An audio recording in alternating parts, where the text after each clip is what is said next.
we went on a road trip yesterday. Yes! 5 of us attended a church leadership training in Vacaville? Vacaville, yeah, they're training me about California. We had an amazing 14-hour road trip. Oh my God. And the usual intimate camaraderie that goes with a 14-hour road trip. Right, family? Oh my God. So my travel companions, Kim and Celia and David and Paula, are brave souls. So let's give them a round of applause.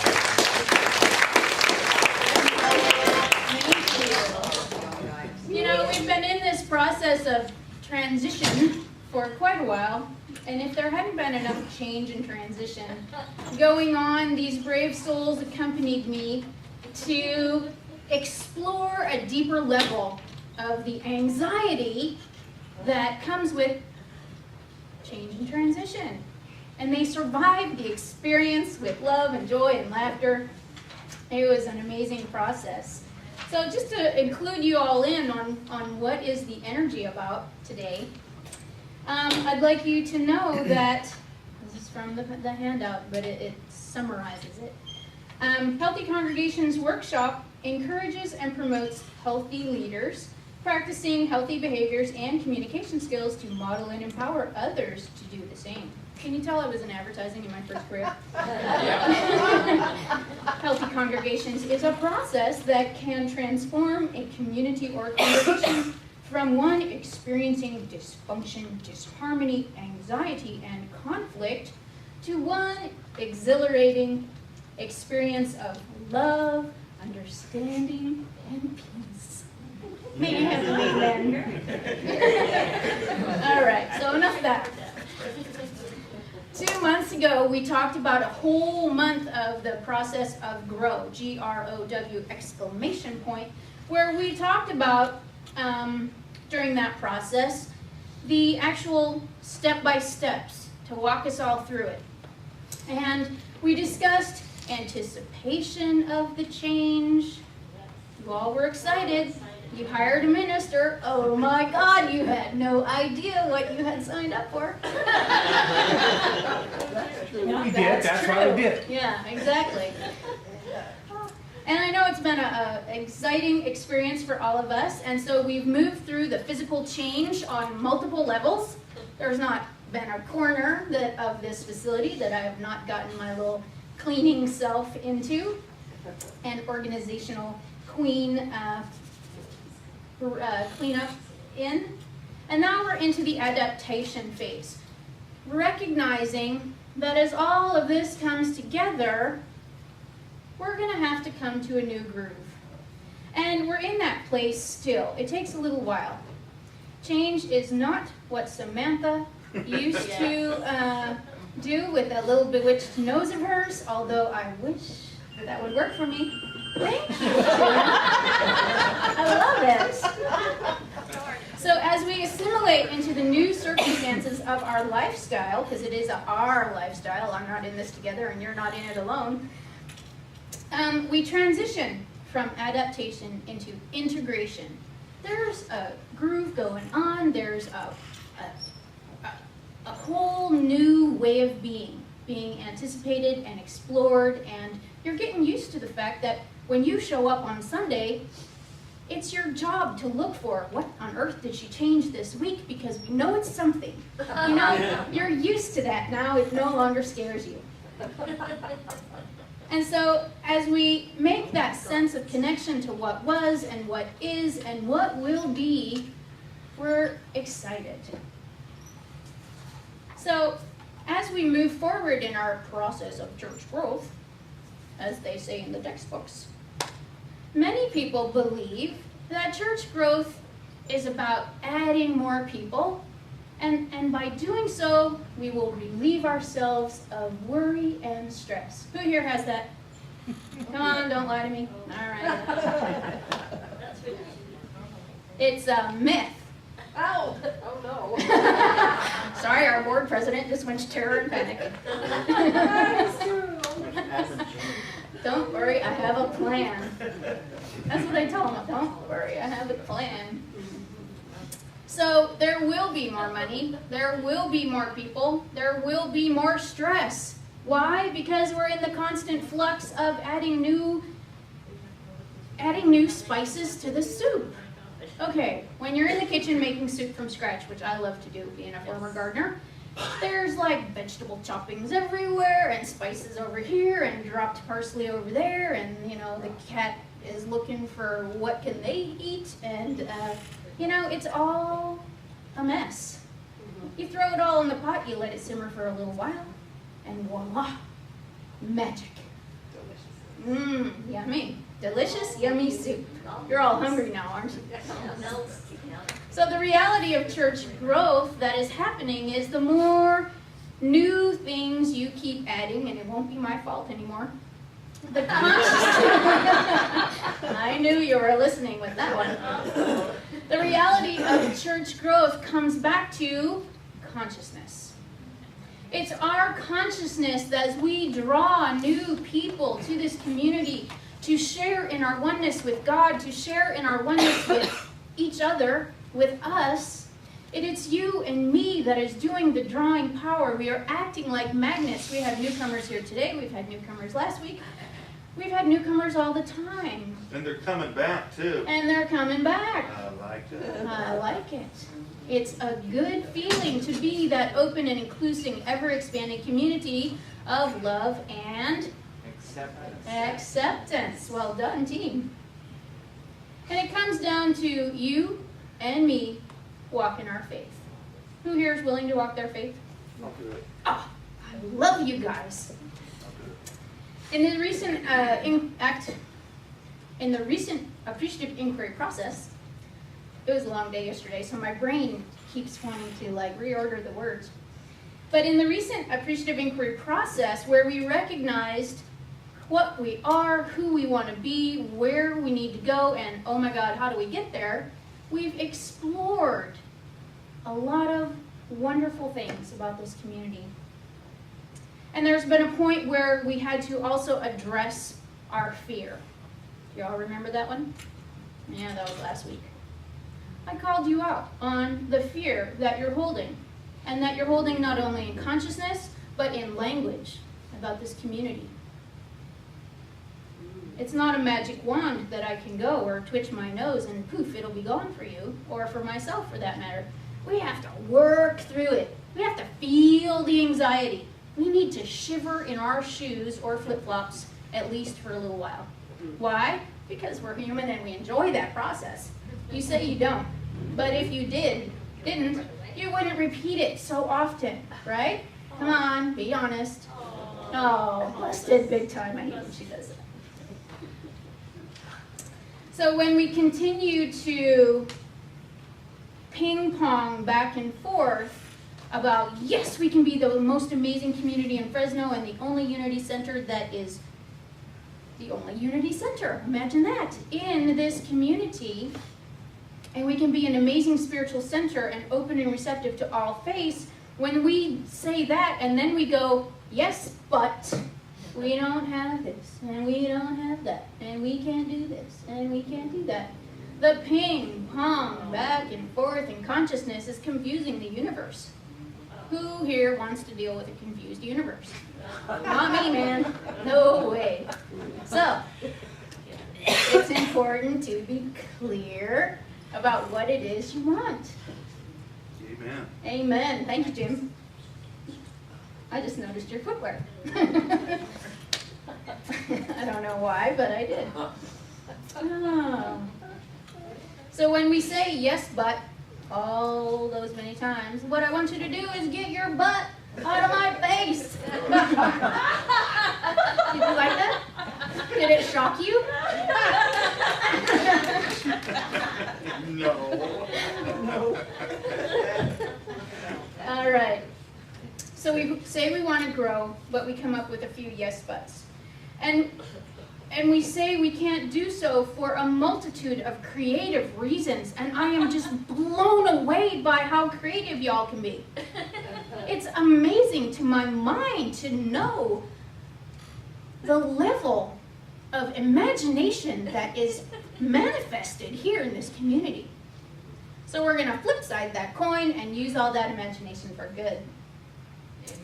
Amen. Thank you. So as we move forward to visualize what we want, visualize a community that has the things we need and desire, and to feel as if it is already done, what will happen? Yes.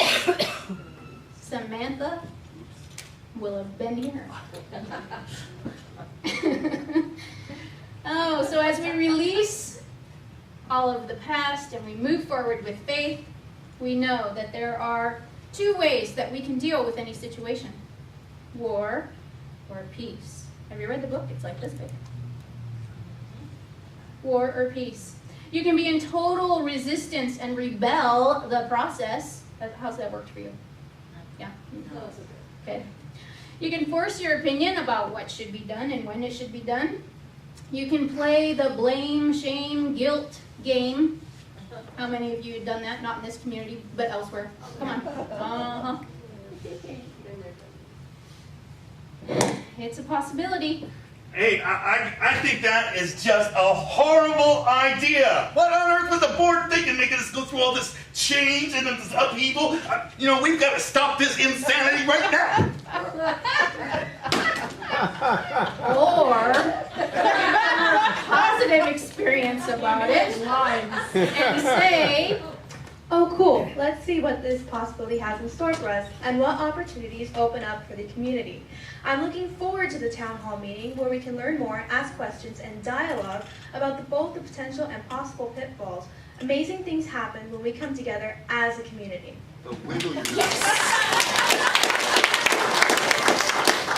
there you have it. Two opposing perspectives. Have you ever had that combined, all condensed in your own brain? Isn't that like, you feel like your head's going to explode? But that can happen anywhere, both within yourself and within a community. So just like a computer, there's an operating system running on a low-level energetic system. Underneath the surface, we do have the power to shut it off or control its input level in the language of the IT people. And so why I'm sharing this with you is because each of us are leaders in this community. You don't have to have a team leader title or be the director of this or that or anything. You don't even have to be the minister to be a leader in this community, because all of you are leaders. You showed up. You said yes. You're here. And all of you are serving this community in some way. A community this size, everybody is participating. So each of us are leaders in this community. And one of the elements that was stressed in this leadership workshop yesterday was having an awareness of managing our own anxiety in the process of change, transition, and in relationship to others. Oh, it was an exciting time, wasn't it? Yes. Travel buddies. Yes. Oh my God, yeah, they had no idea what they were getting into. No. They thought they knew. But there's always a surprise. So we got to also look at anxiety, how it affects us as individuals, how it affects us in our personal relationships, and then as leadership in church, because everybody, the 60-some people who were there, were all from various unity churches and religious science churches around. We got to look at how does anxiety show up in the church environment. Oh. So, that being said, as church leaders, we have not only the one side of the coin where we're a participant and a congregant and just a regular guy hanging out in the spiritual community, right? I like to be a regular guy hanging out in the spiritual community. Yeah. And then on the other side of that coin, you've got your role and your responsibility. And since I've been around, well, even before I've been around, there's usually a piece of paper that's called job description. So you have both sides of that hat rotating on your head where you're a regular participant and you're also a team leader of some sort. Is that not true? Yeah. Okay. So all the while, the operating system is running underneath those two activities. The operating system that I'm referring to is your BS, your belief system. And sometimes it really feels like BS, and you know the one I'm talking about now. Yes, your old beliefs that keep us stuck in the insane patterns of our lives. Who here's got insane patterns in your life? Come on. Yeah, but. The ones that no longer serve us, those belief systems. When that BS shows up, it limits our perspective. It limits our opportunities. It limits the way we show up in the world. It limits the spiritual community. So I want you all to play along. Make a fist, but leave a little tiny hole. All right, put it up to your eye. Okay. You see something? Anything? Yeah. Okay. When your BS is running, that's all you see. Because it eliminates. You can stop now. It eliminates your peripheral vision. It cuts you off from your potential. It cuts you off from possibility. It cuts you off from your DNA, which we know to be your divine nature activated. You're cut off. Oh, bummer. I don't like when that's cut off from me. I feel totally out of sorts. Don't you? Yes. Yes. So what about all the rest that's out there? What about the potential? What about the vision for the future? Who here wants to limit God? Go ahead. Test me. We'll have a meeting later. When we are unaware and we allow our BS to run the show, those belief systems that do not serve our highest good and our divine nature, we're setting ourselves up for failure. We limit ourselves, we limit God, and we allow our fear, which is mostly the BS, to run our lives, our relationships, and ruin our goals. And so, when we came together and we explored some of the fears about church growth as a community, it was all the BS that was written to those questions. Yeah. And now that we know that, we can let our BS just go. Thank you for sharing. Thank you for serving. You no longer are my highest good. I have a new agenda. I have a new goal. I'm going to let God express in my life. I'm going to paint faith on my toes, and I'm going to move forward. Who here's painted faith on their toes yet since I've been here? Come on now. Oh, yes. I love it. Thank you for your honesty. So, I'm going to invite you to not allow your BS to run your show. And I'm going to invite you to not allow our collective BS to stop us from living our destiny. Next week, we're going to take all of the information from that process and we're going to explore who are we as a community. And we're going to identify what is our mission, what is our purpose. Why are we here on this planet? Why are we here in Fresno? How can we show up in the community? How do we want to serve? And we're going to identify, you've already identified, you just need to see the summary sheets. What are the things that we hold most dear and are most valuable to us as a collective?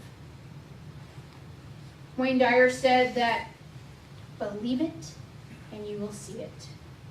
It's the opposite in culture that says, when I see it, I'll believe it. No. Flip the coin over. Look at the back side. When you see it, believe it, and you will see it. Yes.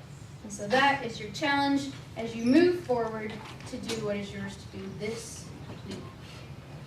So, you all visualized in your meditation time, what would a cooperative, collaborative, ever-expanding community of love and acceptance be? You all know in your heart. Let's do it. Let's manifest it.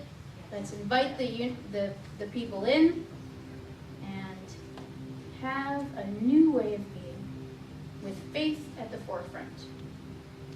Because our BS and our fear is history. You with me? Awesome. Namaste. Namaste.